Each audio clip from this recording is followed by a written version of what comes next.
எனக்கு நடந்த சில விஷயங்கள் உங்களோட பகிர்ந்துக்க போகிறேன். மொபைல் பிஸ்னஸில் அப்போ தான் இறங்கிருந்தேன்.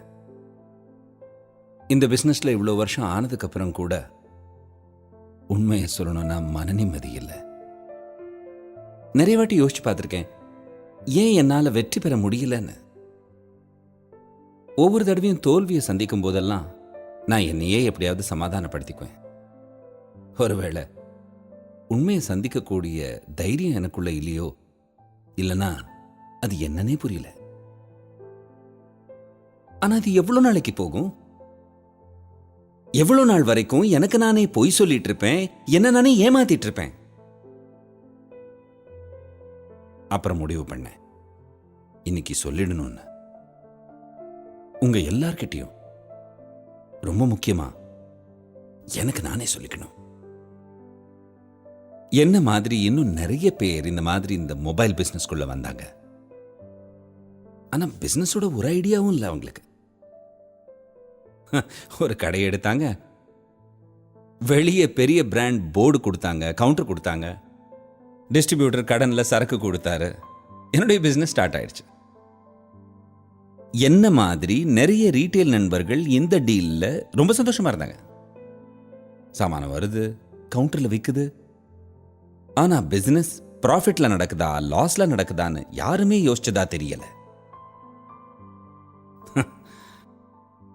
அக்கவுண்ட்ஸ்ல ரொம்ப வீக்கா இருந்தேன் நான். என்ன நடக்குதுன்னே புரியல, எவ்வளோ லாபம் எவ்வளோ நஷ்டம்னு. ஒரு ஃப்ரெண்டு ரீட்டைலர்கிட்ட ஃபோன் பண்ணி அவர்கிட்ட கேட்டேன், எப்படிப்பா நடக்குது பிஸ்னஸ், ஏதாவது ஐடியா இருக்கா, எவ்வளோ சம்பாத்தியம்னு. அவனும் அதே தான் சொன்னான், அக்கௌண்டண்ட்டை கேட்கணும்னு. நான் ஒருத்தந்தான்னு இல்லை. அப்புறம் அக்கௌண்டண்ட்டுங்கிறவர் பில்லிங் தானே பார்ப்பாரு.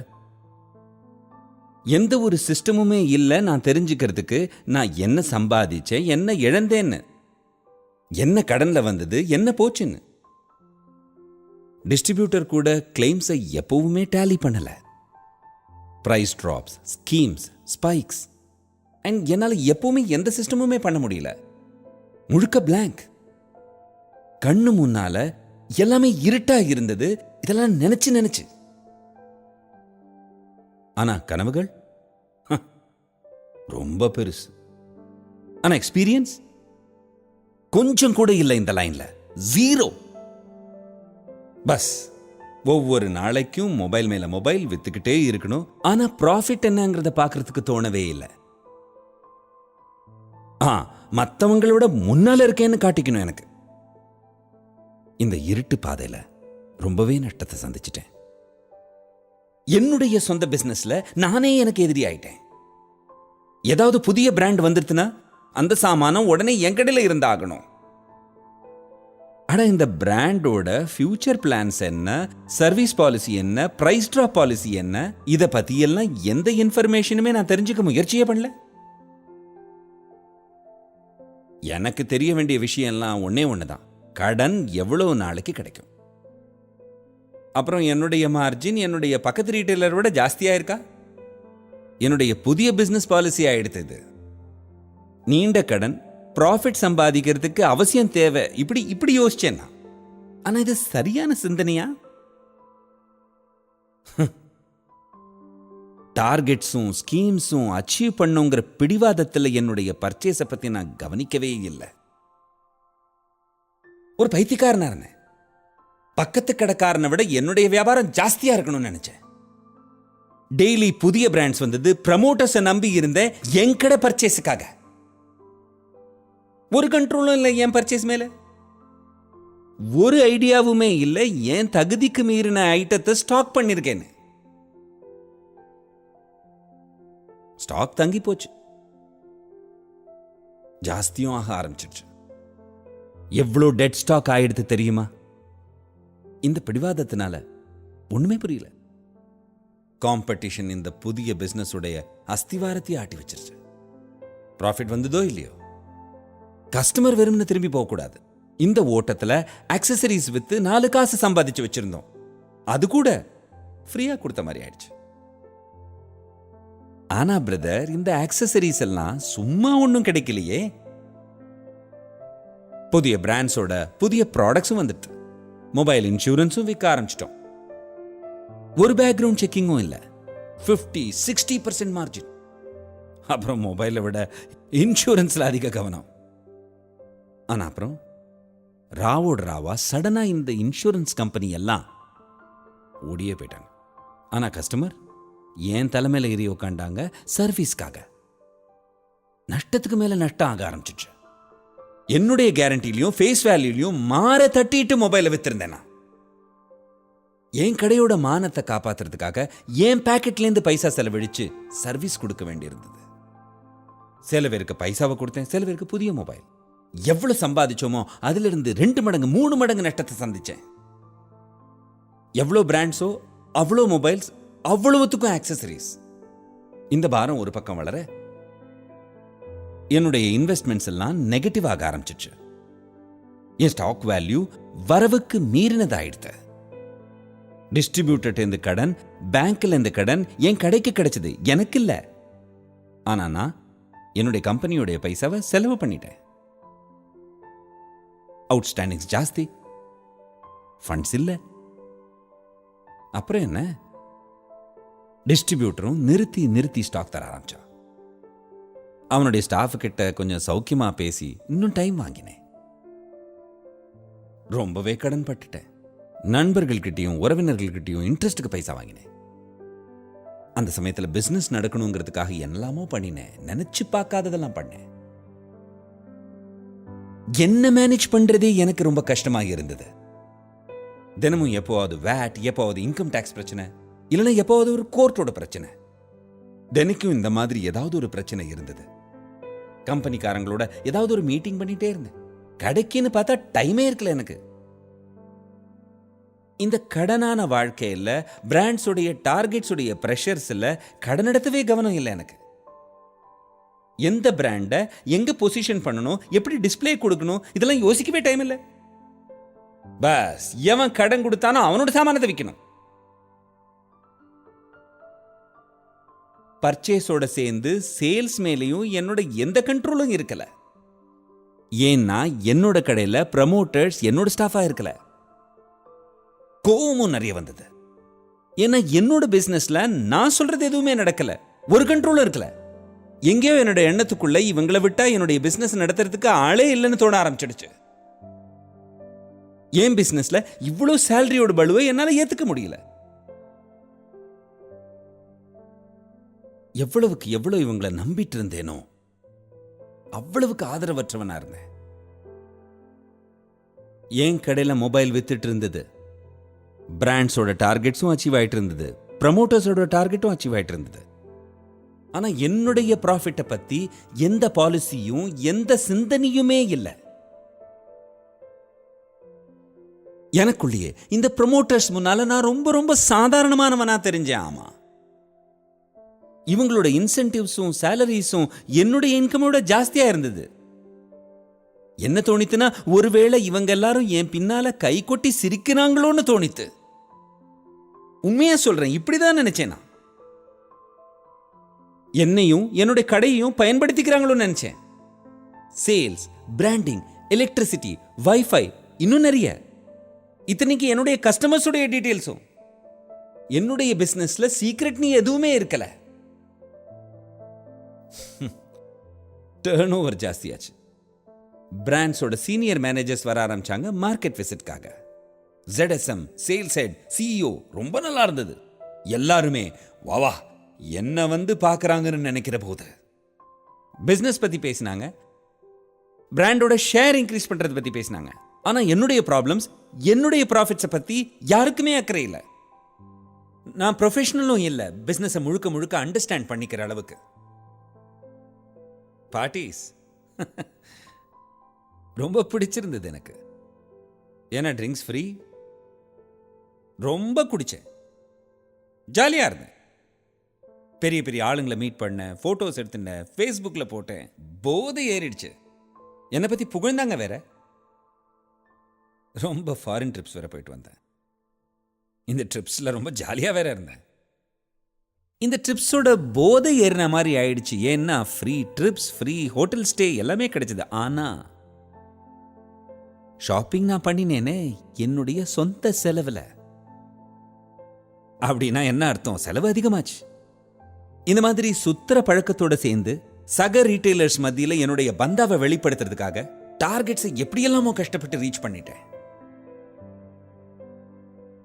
ஃபேமிலியும் நினைக்க ஆரம்பிச்சிட்டாங்க பணக்காரர் ஆயிட்டோன்னு. பிசினஸும் பிரமாதமா நடக்கிறதுன்னு நினைச்சாங்க. ஆனா அவங்களுக்கு என்ன தெரியும்? வரவு 8 செலவு 10. இந்த பொய்யான பந்தாவை உண்மையை சொல்லணும்னா அப்போதான் நான் தெரிஞ்சுக்க ஆரம்பிச்சேன். வியாபாரம் நஷ்டத்துல போயிட்டு இருந்தது. எல்லாருமே எரிஞ்சு விழ ஆரம்பிச்சேன். வீட்டு ஓனர், டிஸ்ட்ரிபியூட்டர், ஸ்டாஃப், வீட்டுல கூட எல்லார்கிட்டையும் குத்தம் சொல்லி எரிஞ்சு விழ ஆரம்பிச்சேன். கஸ்டமர்ஸ் கைவிட்டு போயிட்டு இருந்தாங்க. மார்க்கெட்ல பேர் மோசமாயிட்டு இருந்தது. சப்ளையர்ஸுக்கு சரியா பைசா கொடுக்காததுனால கஸ்டமர்ஸ் ஆன்லைன் பக்கம் போக ஆரம்பிச்சாங்க. பிராண்ட்ஸ் எல்லாம் மாடர்ன் ட்ரேடுக்கு நிறைய ஸ்கீம் கொடுத்தாங்க. நான் எல்லாரையும் திட்டினேன், கண்டமேனிக்கு திட்டினேன். ஆனா அடிப்படையில தப்பு என்னதா இருந்தது? என் எண்ணம் தப்பா இருந்தது. ஏன்னா என்னுடைய பார்வை என்னுடையதா இல்ல. நான் என்ன பார்த்தேன், என்ன காட்டப்பட்டதோ அத, என்ன சொல்லப்பட்டதோ அத. ஆனா உண்மை வேற மாதிரி இருந்தது. இந்த கூட்டத்துக்கு நடுவில் ரொம்ப தனியாள ஃபீல் பண்ணேன். அண்ணா என்னை பத்தியே நினைச்சிட்டு இருந்தேன். நான் இன்னைக்கும் அதே ஆளுதான். என்னால என்ன மாத்திக்க முடியல. வியாபாரத்துல எப்படி அதிகம் சம்பாதிக்கிறது? வரவை விட செலவு ஜாஸ்தியா இருந்தா? வியாபாரம் நஷ்டத்துல போயிட்டு இருந்தது. அதை பத்தி எனக்கு துளி கூட தெரியல. ஒரு சூதாட்டத்துல தோத்தவ மாதிரி எல்லாரையும் திட்டிக்கிட்டு தான் இருந்தேன். சால் ஜாப் வேற. செக் புக் இல்ல, சார் ஊர்ல இல்ல, பேமெண்ட்ஸ் கொடுக்காம ஒரு பழக்கமா போயிடுச்சு. என்னெல்லாம் சால் ஜாப் கிடைச்சதோ எல்லாமே சொன்னேன்.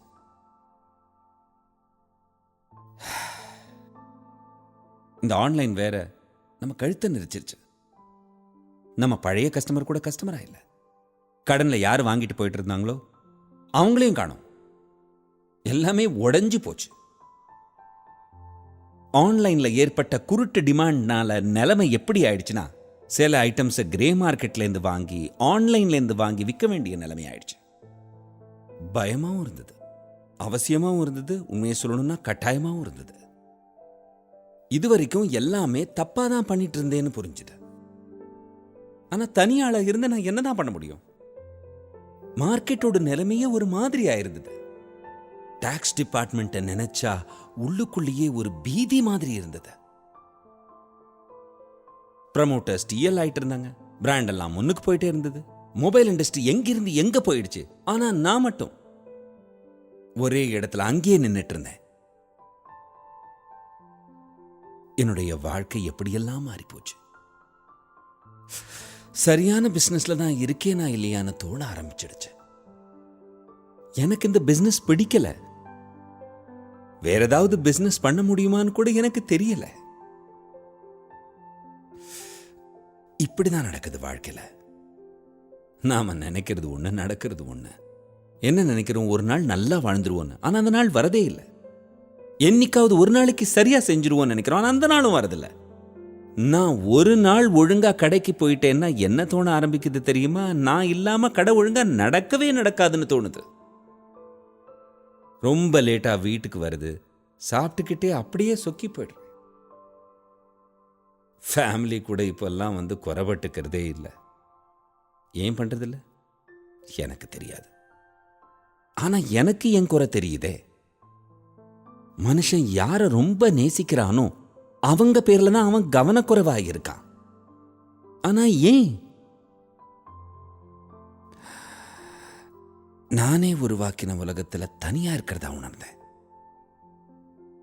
நாம எல்லாரும் என்னைக்குதான் ஒழுங்கா வாழ போறோம் இப்படியெல்லாம் தோண ஆரம்பிச்சிடுச்சு. நானும் யோசிச்சுட்டு தான் இருக்கேன். நீங்களும் யோசிங்க. வாழ்க்கை ரொம்ப சின்னது நண்பர்களே. அண்ட் நம்ம லைன்ல விடுமுறைங்கிறது ஒரு நாள் கூட கிடையாது. பிராண்ட் எம்ப்ளாயிஸ், ஆர்டிஸ், ப்ரமோட்டர்ஸ் எல்லாருக்குமே லீவ் இருக்கு. நாம மட்டும் செக்கு மாடு மாதிரி சுத்தி சுத்தி வரோம். தெரியவே இல்லை எப்போ நம்ம குழந்தைங்கெல்லாம் பெருசானாங்கன்னு. அம்மா அப்பாவுக்கு வயசாயிடுச்சு. அம்மாவும் நிறைய தடவை கேட்டுட்டாங்க, கண்ணா எவ்வளவு நாளைக்கு இதுன்னு. ஆனா என்னைக்காவது ஒரு நாள் புரிஞ்சுக்கிறத விட உண்மையை இன்னைக்கே புரிஞ்சுக்கணும். வாழ்க்கைங்கிறது கை அளவுல தான் இருக்கு. எப்போ அது கையை விட்டு போயிடுன்னு யாருக்குமே தெரியாது. கொஞ்சம் ரீட்டைல் நண்பர்கள் ஒன்னா சேர்ந்து ரீட்டைல் அசோசியேஷன் ஆரம்பிச்சு நல்லது பண்ணணும்னு நினைச்சாங்க. ரொம்ப முயற்சி பண்றாங்க. கம்பெனிஸோட தவறான பாலிசிஸை சீரமைக்கிறதுக்காக ரொம்பவே முயற்சி பண்றாங்க. மொபைல் ரீட்டைலர்ஸுக்கு எல்லாமே தெரிஞ்சிருக்கணும்னு. நல்லது நடந்தா சரி, என்னோட பிசினஸும் சரியாயிடும். டைம் கொடுக்க முடியல. ஏற்கனவே ஏகப்பட்ட ரெஸ்பான்சிபிலிட்டிஸ் எனக்கு. இந்த அசோசியேஷன்காரங்க ஏதாவது நல்லது பண்ணிட்டா நன்மை எனக்கும் தானே. சதா இதையே தான் நினைச்சிட்டு இருக்கேன். இது சரிதானே? எனக்கு அசோசியேஷனோட அவசியம் எவ்வளவு இருக்கோ அதே அளவு அவசியம் அவங்களுக்கும் இருக்கு. இதை நான் எப்போ புரிஞ்சுக்கிட்டேன்னா, அசோசியேஷன்ஸோட மீட்டிங்ஸுக்கும் ஒர்க் ஷாப்ஸுக்கும் ரெகுலரா போக ஆரம்பிச்சதுக்கு அப்புறம். அங்கதான் நம்ம ரீட்டைல் நண்பர்களை சந்திச்சேன். எந்த ரீட்டைலர்ஸோட நான் வாழ்க்கை முழுக்க போட்டி போட்டுட்டு இருந்தேனோ அவங்கள பத்தி நான் ரொம்ப தப்பாவும் நினைச்சிட்டு இருந்தேன். ஆனா இன்னித்த கஷ்டத்துல அவங்க கூடவே உட்கார்ந்துக்கிட்டு ஒர்க் ஷாப்லாம் அட்டென்ட் பண்றேன். பாருங்களேன், உங்க முன்னால் தான் உட்காந்துருக்கேன். நீங்களும் நான் சொல்றத சரியா புரிஞ்சுக்கணும்.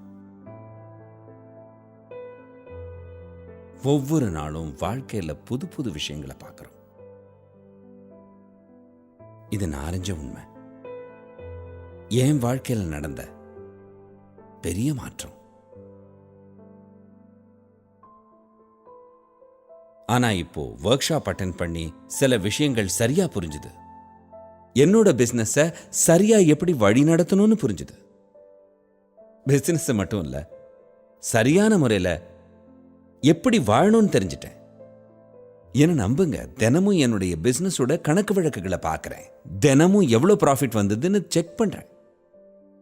எம்ஓபி மற்றும் எண்ட் ஆஃப் லைஃப் உடைய பலனை புரிஞ்சுக்கிட்டு கொஞ்சம் கூட ப்ராஃபிட்ஸ் பண்றேன். அப்புறம் நான் வாரத்தில் ஒரு நாள் கண்டிப்பா லீவ் எடுத்துக்கிறேன், ஃபேமிலி கூட. நீங்க நம்பிதான் ஆகணும். என் முகத்தில் இருக்கிற புன்னகைக்கு காரணமே இந்த ஒர்க் ஷாப்ஸ் அட்டென்ட் பண்ணதனோட பலன்தான். உங்கள்கிட்ட ரெக்வெஸ்ட் பண்ணிக்கிறேன், ஒர்க் ஷாப்ஸ்க்கு வாங்க. வாழ்க்கை எப்போ எப்படி மாறும்னு, எவ்வளோலாம் பாசிட்டிவா மாறும்னு இந்த ஒர்க் ஷாப்ஸ் அட்டென்ட் பண்ணக்கு அப்புறம் தான் உங்களுக்கு புரியும்.